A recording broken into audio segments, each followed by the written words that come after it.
My name is Mike. And I'm Kay. We're Blacks to the Future. So today we have a video for you. We decided to talk a little bit about relationships, specifically our marriage. And so we decided to talk about weird, well, not weird, but what word would you use?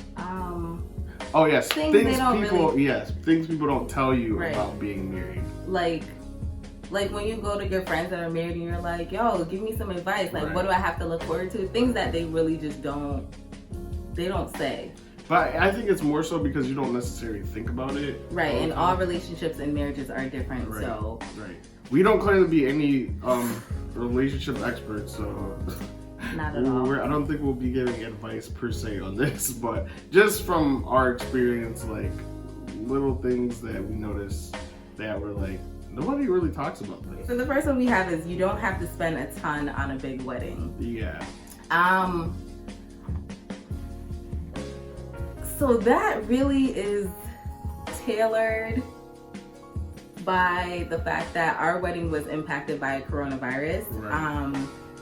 We did plan to have a large-ish wedding. Yeah, a pretty good-sized wedding. And due to COVID, we ended up having 12 people at our wedding, including us. So what? Of course we would be at our own wedding. What do you mean? I'm just saying, like, including like videographer and photographer. Yeah. So I think like with this one, you have to look at like the United States. Like generally speaking, most people will spend like $20,000 to $30,000 at least on a wedding. And like from our experience, I guess we've realized that like you can have a great day and it not be a lot of people if that's what you choose. Like if you want a big wedding, that's your prerogative, of course. But I think sometimes, well, for us, obviously we're in church, so it's a little bit different in terms of people's expectations and people feeling like entitled or feeling like they want to be there for your wedding. So it brings a whole nother level of pressure. But I realized like just having your family there, particularly, it was like it was literally perfect. It was perfect. Like if we had like our real videographers and photographers there, like I would have been so happy to have that done. Really. Yeah. I mean, it was expected for us to have a large wedding because Michael has a decent sized family and I have a ginormous sized family as well. So, and then there's church family, and then like your friends and coworkers. So we were gonna have a pretty large wedding.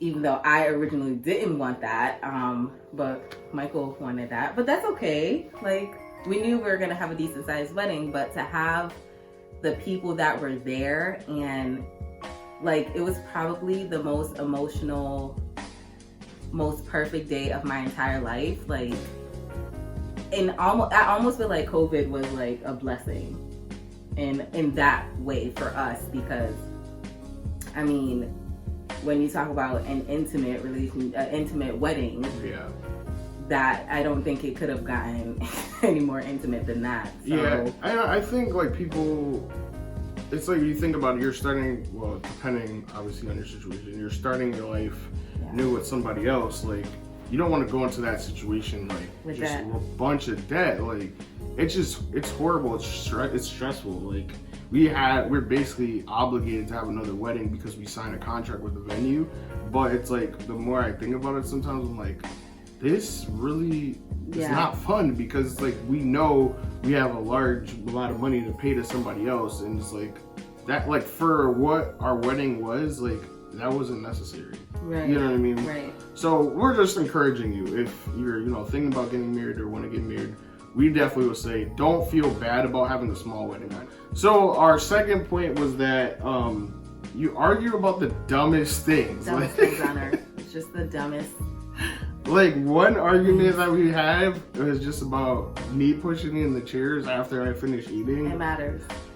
I'm not gonna say if it matters or not. I mean, that's up to interpretation. But I just realized that when you're married, like stuff that you would never even think would be an argument or is an argument, like closing a door or like turning a light off. You know what I mean? It's just like you're just living life. Well, mostly I'm living life. Yeah. Right. Well, I mean, it doesn't help that I'm a stickler for certain things. So, there's bound to be some kind of disagreement because certain things Michael just does not understand why it matters to me, but like it does. Like you're not in the room, turn the light off because that's electricity. So no, I get that. I'm not saying I know you get it, but it's just that it's not necessarily the top of my priority list. When that electric bill come though. But I paid my electric bill. You do pay it, but I'm saying we don't have to be having see what I'm saying? Right. Exactly. Classic example of just like. But you guys get what we're saying. It's like you can literally have a heated, emotional argument about something that like when you stop and think about it, it's like why are we arguing about this? This is dumb. Yeah, you will have a lot of dumb arguments, like because you have to think about it, it's two individuals that like we've never lived together prior to us getting married, right. So literally it's two separate lives coming together, and then we're trying to adjust accordingly, and you have your opinions, he has his opinions, and it just clashes sometimes. So arguments are bound to happen. If people say, oh, I never argue in my relationship, that's weird. Y'all are weird. Yeah. I won't call anyone a liar, but that's really odd to me. Yeah. So that might be on a negative side, but on a positive side, like our third thing on the list is like you have this weird like telepathy thing going on. Like I don't know how many times like Kadeem will ask me something and I was like literally just thinking about it, and I'm like freaked out because I'm like, why? And it'll be random, so it's like, why did you? What was it the other day? I don't know. I can't remember. You were in your his man cave. And I brought you something, and you were like tweaking out. I think you brought me something to drink or something. No, I brought you something to eat. Yes, that's what it was. I was like really hungry, and I was like sitting there thinking in my head like, what am I gonna eat? I don't know what I want to eat, and I don't know why. All of a sudden, Kadeem just comes in the room with a plate of food, and I'm just like, like you're freaking out. You're like, it was literally. Why did you bring this to me? And I was like.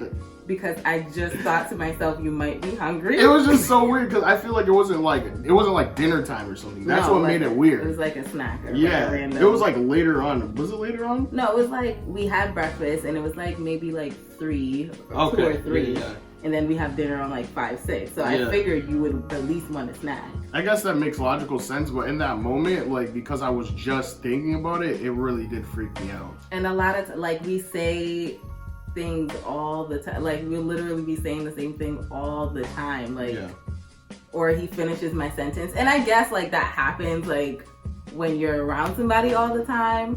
Like I know I see my parents, like they've been married 36 years, and like I don't think my mom has to say anything, and my dad like knows what she's saying, like they know when it's time to go. Like I don't know, there's no conversation had, but they know when it's time to go. Like, all right, we ready to go home. I'm still working on that with Michael. Yeah. Anyway, we're not gonna get that part of our telepathy hasn't completely. It's not so much that. It's just because it's the way I am. Like, I could just be chilling in the moment. I don't really like be stressing about certain things. And I don't stress either, but I'm like, dang, it's 11 o'clock. Maybe this person would like to go to bed. That's we should probably go home. I guess a lot of my friends are not like that. They're not like, oh, it's 10:30. I have to like kick you out kind of friends. So yeah, none of my friends are like that too. But I am more so like. No, I understand. I want to go to bed. I don't want to fall asleep on this couch. Yeah, I prefer my bed. That's the thing about being married. It's just like. It doesn't really matter what you want sometimes. I don't mean it in that. I'm not saying in a negative way. But it's just like, you kind of have this, you're like juggling. And that's true. When you're married, like, yes, you can take your space and take your time, but like, oh, that should go into the other one, the curfew one. Number 4, the unspoken curfew. Yeah.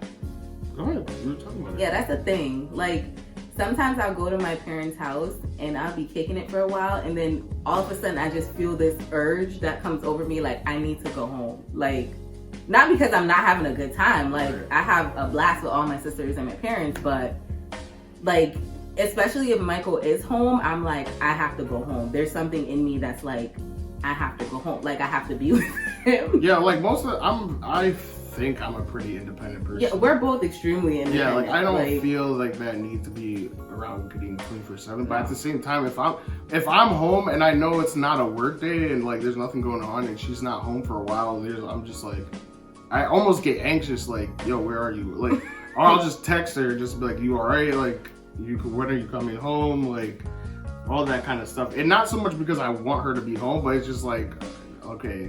I feel like just a part of you just like desire to be with that person because you're so used to being with them. And not only that, like we enjoy being around each other. Right. So it's just like, all right, something feels off, something feels missing. If it's my whole family and Michael, I'm like, I'm in heaven. Like, I don't care. I don't got to go nowhere. Like, this is great. But if I'm not around him, it's just something in me that's like, yeah, I got to go home. Yeah. Like, that's how I feel sometimes when I'm with with all my boys and stuff. If it's like getting to a certain time, I'm just like, all right. Kadeem hasn't texted me yet. That's surprising, you know. And I try to not really ever text him. Like, but at the ssame time, I'm like, I almost feel like, all right, it's kind of late. I probably should go home. Like, and we never are like, oh, be home by midnight or you're grounded. Like, it's not like that. But it's just like, all right, I know. I miss my baby. That's kind of what it feels like. It's like, okay, yep, okay. I'm not supposed to be with you. Not like in a bad way. I'm not supposed to be with you guys. I gotta go to my wife, guys. Sorry. Or like, yeah, the time is up. The time has come. Yeah, it's definitely mine. Guys, when you get married, your house is your wife's house. Like that's not true. That's basically what it was. I realized it. I think actually the other day. I'm like, yo, why do guys always have men caves? Like, why do they have this space that's just because women like they just take over every single Please elaborate. What do you mean take over? Because I can easily be offended by that because my intent isn't to take over. So what do I know it's just in your nature. It just naturally happens. It's like space, it's empty. I had to fill it up. That's not true. I don't mean like fill it up like in a negative or like, oh, it has to be a bunch of stuff, but you have to make it like feel homey to you. Cause to me, as long as I got some place to sit, some place to eat, can I finish? No. Some place to sleep, a place to watch TV, I don't care. Like if the rug in the Michael would have a chair, some dinner trays, and a TV if it was left up to him. I don't get it. What's the problem? Like, okay. So that's why women make a house a home. That's just in our nature. That's cool. I'm not knocking it. All I'm saying is if you want to get married and your guy, basically like there's no whatever you think your house is gonna be is not. It's just let your wife do whatever she wants. That's not true. You have your own little man. But that's my point. That's what I realized. That's why men have their own space because literally the entire house is the woman's house. That's his opinion. I comment in the comment section if you agree with me on that. Whatever. It's fine. There's a language barrier between a husband and a wife. There's a couple of language barriers between Michael and myself. One, I'm Jamaican, so when I say things, no, it's not really that bad though. It's not that bad. You know, I'm saying in the sense of like you saying something in like patois, like I could simply say something like, "Could you draw up the door?" And Michael's like, "Oh yeah, that stuff. I don't know what that means." What do you mean draw up the door? You want to open the door? I'm not sure if that's what it means. And I'm like, "Could you pull the door shut? Like, could you close the door?" Oh yeah. But like, I don't know why I say things weird like that. This is just the inner Jamaican in me. I just can't help it. Yeah. So not only is there, and Jamaicans do speak English. I don't want to be ignorant in saying there's a language barrier in that regard, but like the way we say things it's different. And I don't think it's so much, in that context maybe, but like I don't think there's so much a language barrier. I think men and women process information different. That was my next point. Yeah, so it's like, for instance, we talk about it all the time, like my wife might be like, oh, can you do the dishes, like wash the dishes? So I'm gonna go in the kitchen and wash the dishes, because that's what she actually said. What I really mean though, right, is because you wash the dishes and clean up the kitchen and act like do the whole kitchen. Like do the whole kitchen. Yeah. The whole kitchen. Don't just wash the dishes and leave the counter all wetty. Like, what is that? What is that? Okay, I'm just saying, like, you said wash the dishes, so I'll wash the dishes. Literally.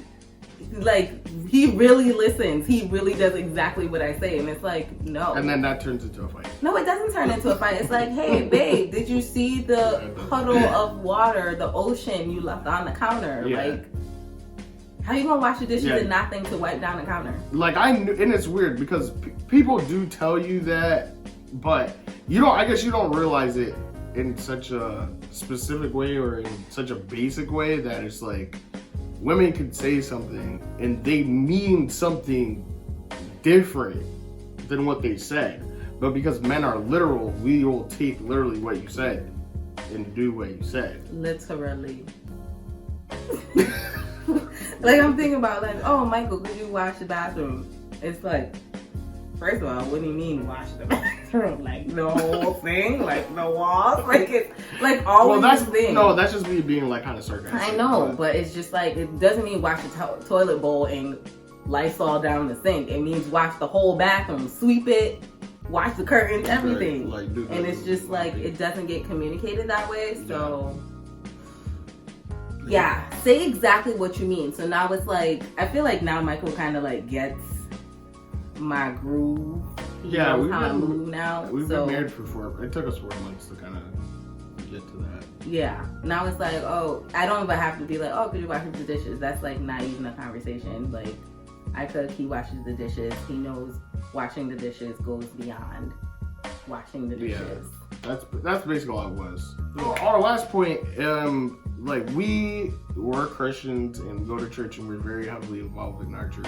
Mm-hmm. But something that I don't think people talk about as much is just like the balance between what we'll call your spiritual life or your church life and like your home life. Mm-hmm. And not so much in the aspect of time, like, oh, you can't be at church all night long praying type of thing.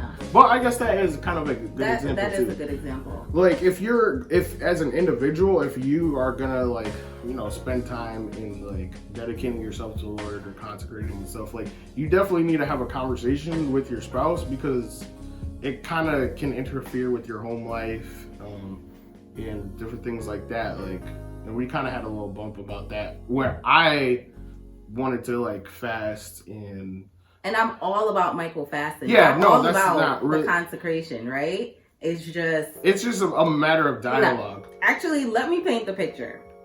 I'm gonna paint the picture. So Michael, don't be putting my business in the streets. Nah, I'm not. I am. Michael decided within himself that he was gonna go on a consecration, right? Within himself. Then I heard Michael telling his boys, like, yo, you want to fast with me? Like, and it's always with the bros, right? It's always with the bros. Like, I don't get what you're saying. I'm just saying, like, it just, I don't know why it's like amplified when like you're trying to fast with a group of dudes too, because it's like, it's not a group of that dudes. really means you're inconsiderate of my feelings because what? You have. So I heard him talking to his boys about it. That's not how that one came up. No, that wasn't. Okay, well, I'm talking about a particular one. Okay. So I heard him talking to his boys about it, right? He comes to bed. I can still feel the ampness in his spirit about it, right? And then I'm like, who am I to be like, you can't go on a consecration? But at the same time, I'm like, am I crazy for feeling like some type of way? Like, am I Satan? Like, I literally was like, the devil is using me. Like, I should not be feeling this anger towards him because he wants to go on a fast. But all it boiled down to was him having a conversation with me about it. Like, even in advance, like, if you know you want to go on a consecration next week, or you want to go fasting, or you want to stay at the church for 3 days and pray, which, yeah, I'm gonna just leave that there. I feel like it just needs to be a conversation so that I can prepare myself for that shift. You know what I'm saying? Like, I don't really feel like he was even thinking anything about anything. What were you thinking about? Not me. That's what he was thinking about. He was not thinking about me. He was still single. Yeah. In the way and it's not okay. And for people that might not understand, it's like, in the Bible, there's a couple aspects of it. One is that, like, when you're single, then the scripture talks about, you know, you can dedicate yourself to the Lord. But once you're married, your life does revolve around your family. I wish I should have wrote the It's scripture in down. 1 Corinthians 7. And that's what okay, there you go. Towards the end of the Towards the chapter. end, yeah. So it does break that down. So you have to understand like that there is going to be now a balance between the two. And then also, like a lot of times when you're on a fast, the scripture talks about how you should like separate yourself from certain things. And obviously we're married. So like the intimacy of our relationship is kind of put on hold because I'm dedicating myself to the Lord. So that also affects your relationship. So you can't just like go off willy-nilly and then not talk to your spouse about what you plan on doing, because according to the Bible, we still are one too. So those type of things affect your relationship. And so I don't think anybody that I talked to ever talked about that. No. It wasn't until it was happening, I confided in like 2 of my girlfriends, and I was just like, I was trying to paint this like hypothetical situation. I was like, yo, like nobody ever said this, but is this a thing? And they were just like, yeah, we totally know what you're talking about. Like, yeah, when we first got married, our husbands would always go on consecration and not say anything, and we'd be sitting there like, and now I'm thinking about like it the too. whole spirit. Yeah, at the same time too, it's like, you know, if you're planning to have a date for us, or you're planning on cooking, right, like all those type of things, it kind of affects that and what's going on at home. And then even, I didn't even think about it, like if I'm fasting and she's not, then I know she's gonna feel bad like eating food around me or cooking in the house. Like, so you just have to take in those things into consideration and be thoughtful about your spouse, and realize like your decisions, sometimes you don't think of it on that level. Your decisions impact somebody else.